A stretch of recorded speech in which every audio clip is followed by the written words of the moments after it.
Welcome to The Explainer. I am so incredibly thrilled to have you here today.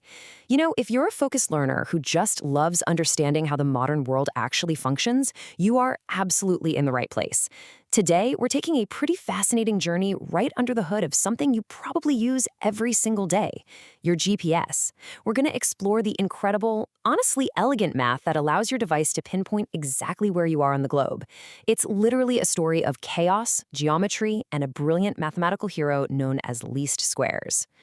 But hey, let's kick things off with a slightly provocative question.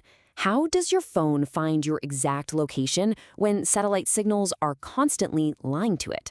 Sounds dramatic, right? But it's actually the physical truth.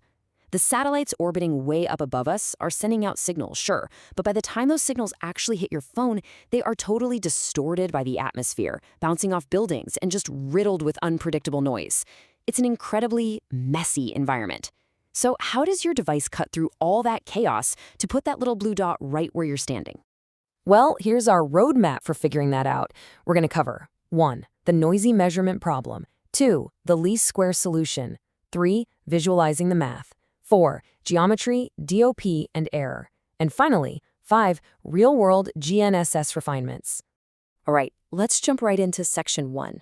The noisy measurement problem, and set the physical scene. So the magic number we need to talk about here is 4.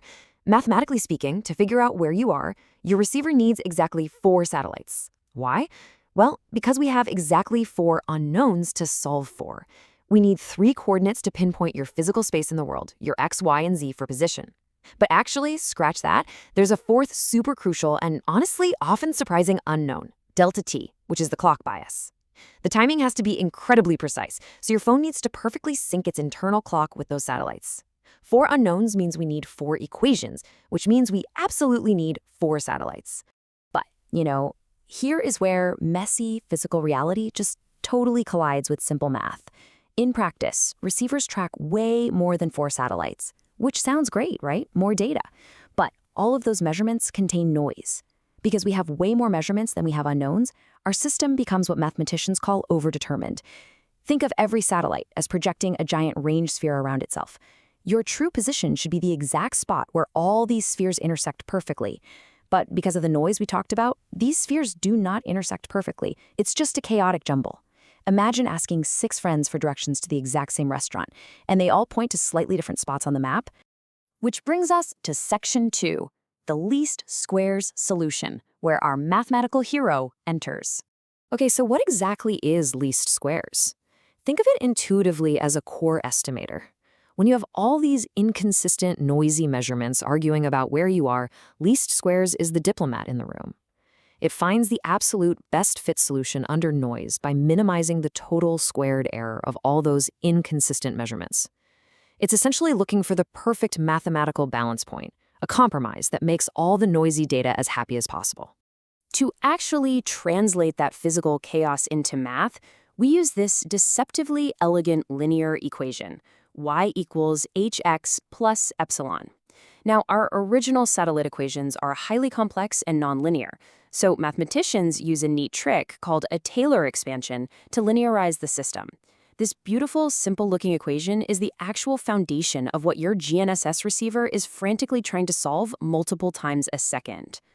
Let's bring these abstract variables back down to the real world, shall we?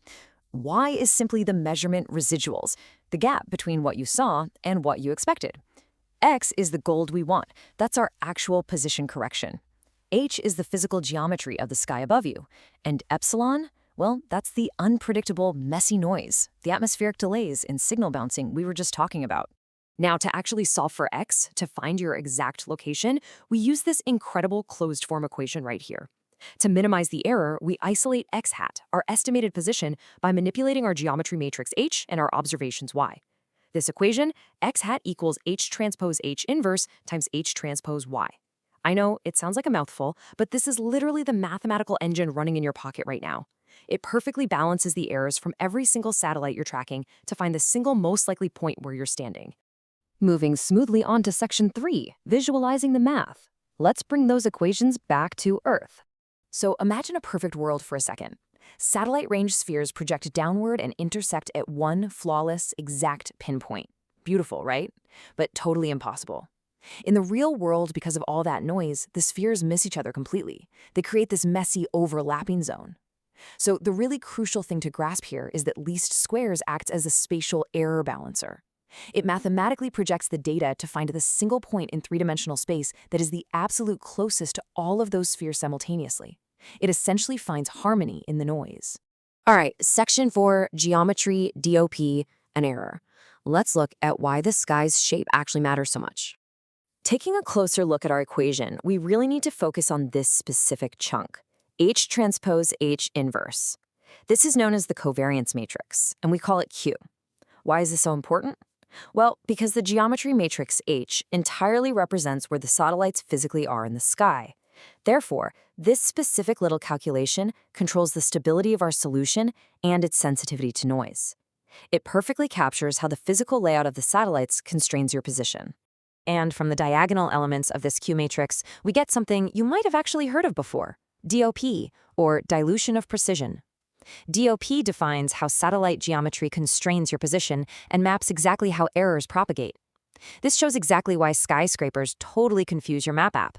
When you're stuck in an urban canyon between huge buildings, all the satellites your phone can see are clustered super closely together in a tiny narrow strip of sky directly above you.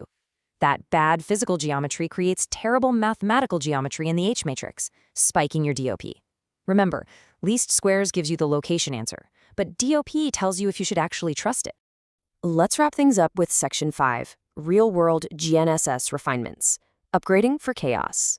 Because our real-world satellite model is just insanely nonlinear, we can't just solve it once and be done. We have to solve it iteratively. Step 1, your device starts with an initial, super rough guess of where you are. Step 2, it computes the measurement residuals, basically asking, how wrong was that guess? Step 3, it feeds that into the least squares equation we just learned to find a tiny correction. Step 4, it updates the position and repeats the entire loop over and over. Step by step, it just visually crushes those residuals until it finally converges on your perfect little blue dot. But wait, there's another real-world problem. Not all measurements are created equal. A satellite directly overhead, at a high elevation with a clear, open sky, gives a really clean signal. We should obviously give that a high measurement weight. But a satellite at a low elevation whose signal is bouncing off trees or obstacles, creating what we call multipath errors, is highly unreliable. We should assign that a low measurement weight. It just makes no sense to trust a bad signal as much as a perfect one, right? So let's see how this builds our final upgraded equation. To solve that problem of unequal trust, we introduce W, the weight matrix. This is known as weighted least squares. The weight matrix is literally the inverse of the measurement variance. It scales our mathematical trust based on signal quality. If a signal has a ton of noise, its variance is high, so its weight in the W matrix drops, and the math automatically just ignores it in favor of the cleaner signals. It is a stunningly elegant solution. All right, let's bring the whole shebang together. What are the big takeaways from this explainer? First, least squares is the ultimate tool for finding the best fit under noise. Second, the geometry matrix H is the pure mathematical representation of how satellites physically constrain your position from space. Third, that inverse H equation is exactly what determines how errors propagate, giving us dilution of precision. And lastly, mathematical iteration is the ingenious trick engineers use to handle the complex, non-linear reality of our world. You now have a true, under-the-hood understanding of modern navigation. I want to leave you all with a bit of a provocative thought. We just saw how least squares finds a perfect, balanced point of order hidden deep within the chaotic, bouncing noise of space signals. It's an estimator that literally guides you home every day. But mathematics this powerful doesn't just stay trapped inside your GPS. So ask yourself, if this elegant math can find perfect order in the sky, where else in the data streams of your daily life is least squares secretly guiding you? Keep wondering, keep learning, and I'll catch you in the next explainer.